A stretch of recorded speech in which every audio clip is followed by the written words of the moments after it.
Paul Otto completed his Ph.D. in electrical engineering from George Mason University in 2019. He currently works as a research assistant in the lab of Siddhartha Sikdar, developing compact, low-power hardware for sonomyography. He is passionate about unconventional uses for software-defined radios and how those uses can be used to help others solve problems in their fields of interest. Online courses and research share a common goal of learning. GNU Radio is a valuable tool to achieve that goal and for more fields than just communications. This motivates the question, why use GNU Radio for fields outside of communications? There's a few reasons. One of the first is that you can design solutions with graphical blocks, and this is great for people who don't want to do a lot of programming. Additionally, those blocks, the parameters of those blocks, their values can be adjusted by graphical controls, so you can look at your solution space in real time. Now, a lot of these problems really get down to processing some form of signal collection and then signal processing. And software-defined radios are great for that, and GNU Radio is a mature platform for running software-defined radios. Also, GNU Radio lets you think in terms of your final solution, hardware and data, and you can then design and prototype with synthetic blocks and synthetic data, and then mature your solution to using real hardware and real data, all within that same paradigm. GNU Radio is easy to obtain. You can run it on the desktop, on embedded devices, and the software is free. So, because of these reasons, we were interested in looking at time delay spectrometry ultrasound as a showcase for showing the flexibility and power of GNU Radio. One of the goals is to implement it with low-cost hardware, and it does signal collection. And so to be able to teach the concepts of TDS, felt that GNU Radio would be great for teaching this in an online format. Now, before talking about TDS, I need to talk a little bit about ultrasound. So ultrasound is used for medical diagnostics and testing, other form of diagnostics in industry. It's similar to sonar. If you look at the grainy image on the right, you have probably seen this sort of grainy image before. This is of an ultrasound image. This actually happens to be of a chicken breast that I had collected during my PhD thesis. Ultrasound is similar in concept to sonar because it's dealing with wave propagation and acoustics. And what you're trying to do with this is you're trying to measure the change of the acoustical impedance of material, because from that you can derive things such as the range of an object from the measurement. Now, conventional ultrasound uses sound pulses to measure the impedance, and the way that works is the transducer will transmit an impulse, and then, as with wave theory, some of it will be, the impulse will be reflected back, some of it will propagate through the material, and based on the timing of that impulse, one can compute the range of the object. Now, with this, the issue with impulses is that to generate those, it requires high voltage equipment, which then requires more complex shielding for your receiver technology. So what we would like to do is see if design a different type of waveform other than an impulse that would overcome those limitations. And we're going to look at how GNU Radio can help us with that. A pulse can be decomposed into a sum of sinusoids. And what TDS does is it takes the sum of sinusoids and it converts it to sinusoids that are adjacent to each other.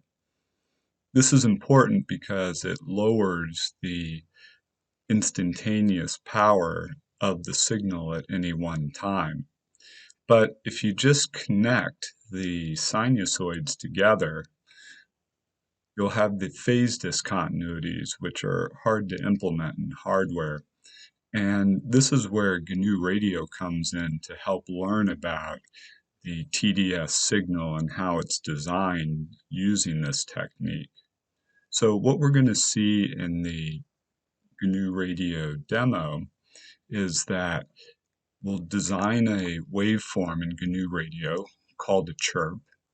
And this chirp starts at a low frequency and is continuous in phase all the way up to the high frequency. And we'll see on a spectrogram in GNU Radio where time is increasing downwards because the spectrogram is scrolling upwards and frequency is increasing to the right, that this low frequency will show up here, and then as time progresses, we will increase in frequency.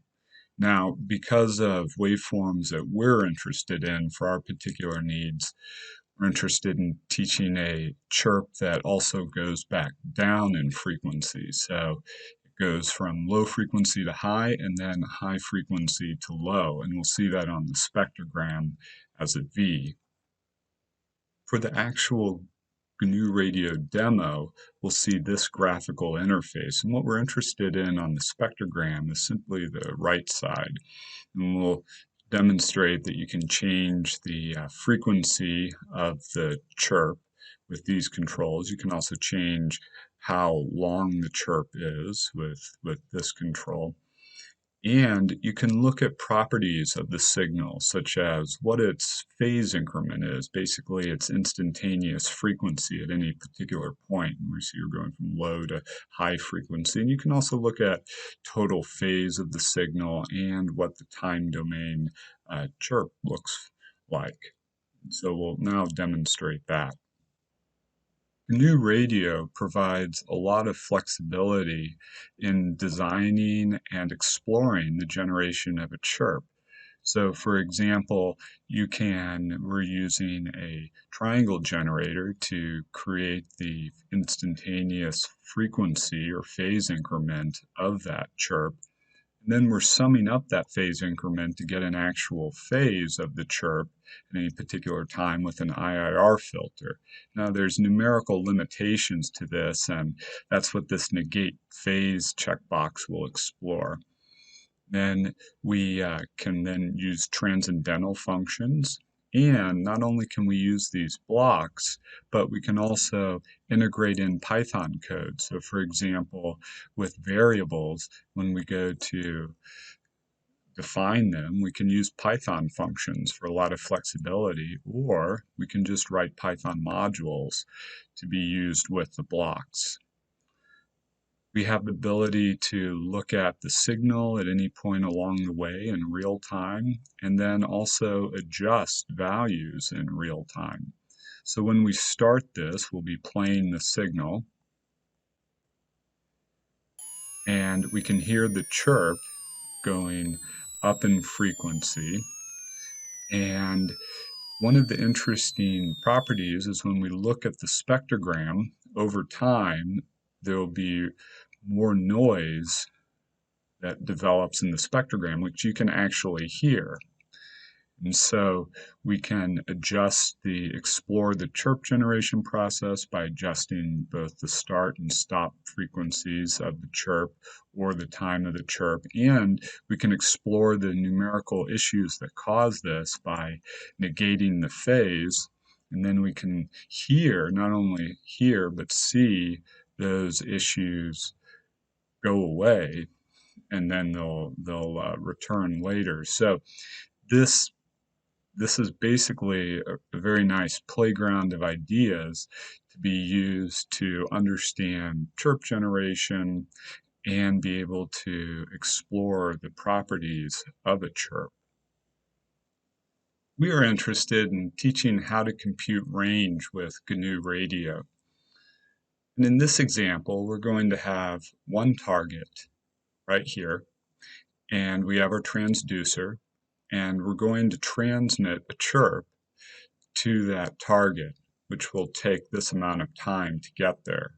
will then, for the signal, once it intersects the target, it will take this amount of time to get back to the transducer. So we see that we start our chirp transmission here, and it strikes the target, and then part of it passes into the target, and part of it is reflected back, and we're only interested in the reflected back part. And so that reflected back part will get to the receiver at this point here. So through here is this is the signal that's being transmitted by the transducer, and then we can see that we're going from low frequency to high frequency here. And once the signal being reflected off the target is received by the transducer, we'll now have two signals, one of what's being currently transmitted, and this is what's now being received by the transducer. And the important property to note is that this difference in frequency here at any one particular time is constant. And that is what we're going to use to measure the distance to the target, is this difference in frequency here. And so within this window, because even though the waveform will still be being received after the target transmission stops, it's within this window that we're interested in computing the range. And the way we do that is shown right here, that this distance, or this frequency difference here, is represented if we were to subtract these two frequencies, or mix the complex exponential of the frequencies, but we basically subtract them, we would end up with a constant frequency here. And this relates to the distance, the travel time of the signal, times what the slope of your transmitted chirp is, where your slope is your start and stop frequency, divided by your actual length of your chirp. And you can then, by applying some algebra, find out what the distance to your target is by multiplying this frequency here by the speed of sound, and then divide it by 2 times the 2 for accounting for the round trip time, and then also divided by your chirp, your instantaneous slope here. And so our next GNU Radio demo will show this. And what we're going to see in our GNU Radio demo is we're going to see on the top part, we'll have a spectrogram of the transmitted and received chirp, where the transmit's going to be the one on the top and the received will be the one on the bottom. So note that this is 90 degrees to this, because frequency is along this axis and frequency is along here, and time is along these axes. So we'll see this similar plot, and then we'll see what happens when the signal wraps around in time, when it ends and is transmitted again. And then we'll also see the determination of range here, which is shown here. And then you will get a break when the signal between chirp transmits. So now we'll show the demo. So in the last demo, we created a chirp using GNU Radio blocks, but we also have the option of loading a chirp from a file. And in this demo of calculating the range to a single target, we simulate that target by using a series of delay lines to simulate the distance to that target. And then we compute the range frequency through a multiplication, a complex conjugate of the transmitted chirp. And then we display both the received and transmitted chirp here, and then the actual range frequency. So when we run the plot, we can see that the transmitted chirp has started, and as it propagates down to the target, we'll suddenly see the received signal And then from the multiplication of the complex conjugate and the spectrogram of that, we see our range. Now we can change the range by adding in additional delay. So that's moving the target farther away. Note these are negative frequencies here. So the frequency is increasing, which corresponds to a greater range. And we can see that once everything settles out from the change, that we'll see that there's a greater spread here between the received and transmitted signal. And then we can also see that it's a greater frequency, which corresponds to a greater range. The other nice thing about GNU Radio is that you can then see what happens explore what happens at transition points when the chirp is stopped transmitting and you're still receiving a signal, and then the frequency here, there's nothing to it's not computing the difference anymore until you start actually retransmitting the next chirp and then receiving that.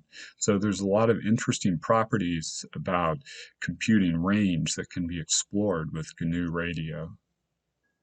So far what we've been looking at is synthetic hardware with synthetic data.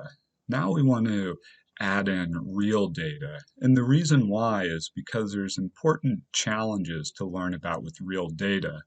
The first of which is noise that comes with any real sensor. Also, the sensors aren't always linear. So for example, with sound pressure, maybe the sound pressure goes up 10%, but the sensor only shows 5% because it's saturated. Additionally, some sensors can perform post-processing on the raw data, and the data you get can have features that were accidentally destroyed because of the post-processing. So looking at real data is important when learning about signal processing with TDS. Now, with TDS, not everyone has access to ultrasound equipment, but most everyone has access to audio data. And audio data is a good surrogate for ultrasound because it deals with the same acoustical principles. Additionally, you can get common equipment, and with that common equipment, you can perform some interesting demonstrations. So for example, I'm going to show doing range measurements using a simple laptop setup. So this equipment setup we have here, we have a laptop and an external speaker. It doesn't have to be a Bose speaker, that's what I happen to be able to borrow. And we're going to transmit a 1-second chirp that goes from 3 kilohertz up to 20 kilohertz. And we're going to reflect that off of a house and then capture it with the laptop's microphone. Be standing about 20 feet away. For this experiment, I had the speaker transmitting the pulse below the laptop. I started recording the signal, transmitted the chirp standing 20 feet away, and then captured it for multiple chirps. Then to verify that that received data did have both the transmitted chirp and the received chirp, took the data and correlated it with the transmitted chirp, and then found with the correlation that found both the transmitted chirp and the received chirp, and the distance was about correct. So now that we're confident that the data has the information we're interested in, looked at the spectrogram of the signal. And what was surprising was that instead of a chirp that went from 3 kilohertz up to 20 kilohertz, instead we had a spectrogram with a chirp going from around 3 kilohertz up to about 7.5 kilohertz. And investigating this issue, found out that the microphone on the laptop was an array, and it had a filtering algorithm built in which suppressed noise at higher frequencies. Additionally, theorizing that the speaker response at the upper end too wasn't that great. So working with this data, if we zoom in on the transmitted and received pulses, or chirps, we can see that if you measure the distance between the two, it's about a 34 millisecond difference, which corresponds to 11.6 millimeter round trip distance, which is close to what we had physically measured of 12.2 meters. That would have taken 35.8 milliseconds.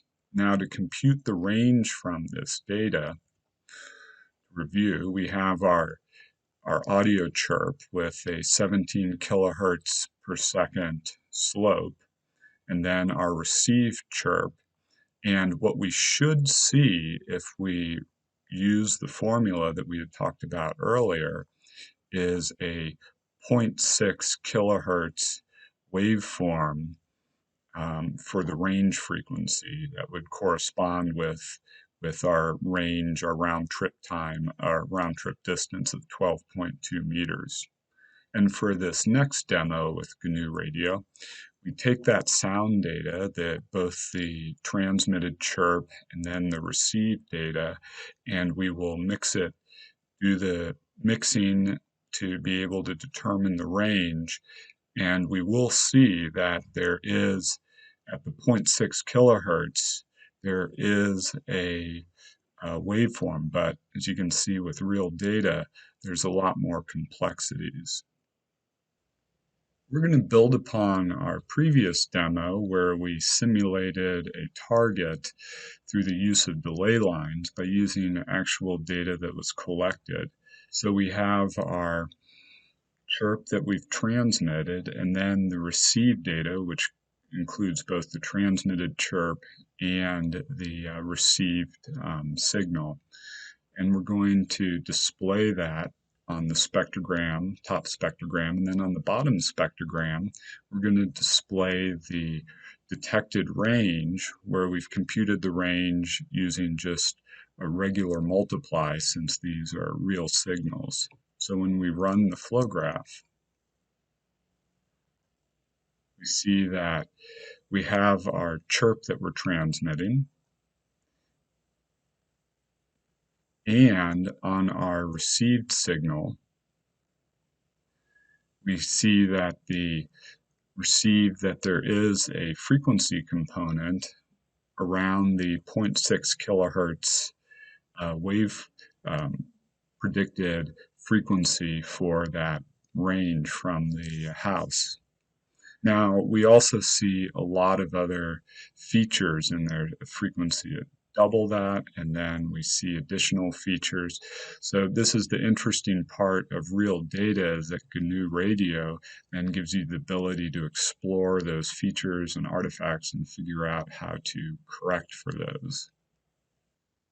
We're going to complete the logical progression by now looking at real hardware with real data. And the system we're developing is based on two software-defined radios, a hack RF to transmit the chirp, and then an RTL in direct sample mode to receive the chirp. The system can handle about 2 megahertz of chirp bandwidth, and these transducers are small, about coin-sized, and low cost. The total cost of all the parts is around the cost of a textbook, and the parts could be either purchased by a student or by a school and assembled as a kit for classroom use. This is portable because it's just two software-defined radios and then transducers with some interface hardware. And the system is generic in that it can be used for things other than TDS ultrasound. It could be used for conventional RF, for example. Now, we're currently optimizing the transducers to be able to get them to work with the impedance of the hack RF and RTL. So once we have that done, we'll be able to connect this to the transducers for actual TDS measurements. But the demo that we're going to show is a simple demo of just connecting the hack RF directly to the RTL and then running a GNU radio block that captures both the transmit and receive, and then does the range calculation by finding the difference between the two. In our final demo, we're going to now show real data with real hardware. And so for our chirp, we're loading that from file, and the chirp waveform is then being transmitted out of through the hack RF. It's being received by the RTL, and then the range is computed from this complex multiply and then displayed here. Now we have a couple additional extras of just removing DC term from the RTL and then also multiplying it to be able to show comparable signal levels for simplified viewing on the spectrogram.